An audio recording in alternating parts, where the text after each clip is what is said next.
One of the other aspects of time value of money we have to discuss is deposits and withdrawals. In our previous example, we used a 7-year time period, and we start at time period 0, and we go 1, 2, 3, 4, 5, 6, 7 time periods. We're using 10% as the interest rate. Now, if we compound 10% over 7 years, and we use our $100 as our starting deposit, we got a very simple answer. It was an easy calculation. But life doesn't really always end up that way. So we need to adjust for different time periods and different payments and withdrawals. So let's think of it this way. If we start at time period 0 and just go to time period 1 with our 10% return, and we're going to just compound it annually for to be simple, we know that at the end of the first year we have $110. But now at the end of that first year, we want to take that $110, but we want to take $20 off of it because we're going to pay a bill, we're going to spend the money, whatever it is. So now we only have $90 going forward, and we move that forward just 6 years. This is now times 0, and it's 1, 2, 3, 4, 5, 6 years. So the first year is already gone, and $110 was what we have, but we spent 20 of it.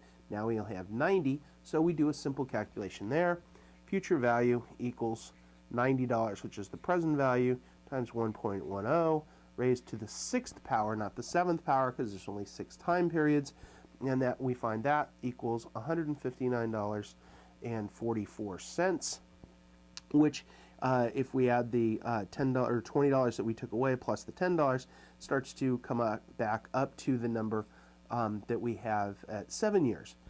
But we don't have to take $20 away. What if we add to it? If we save more? Saving's always good. So instead of taking $20 away here, let's add $20 and do the problem over again. So we move forward over 6 years.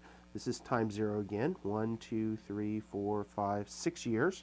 And we add $20 to our 110 that we originally started with. And now we do the same problem with $130. $130 over 6 years. We use the same equation. We just take out the 90 and put in 130, and we find out that number is $230.30.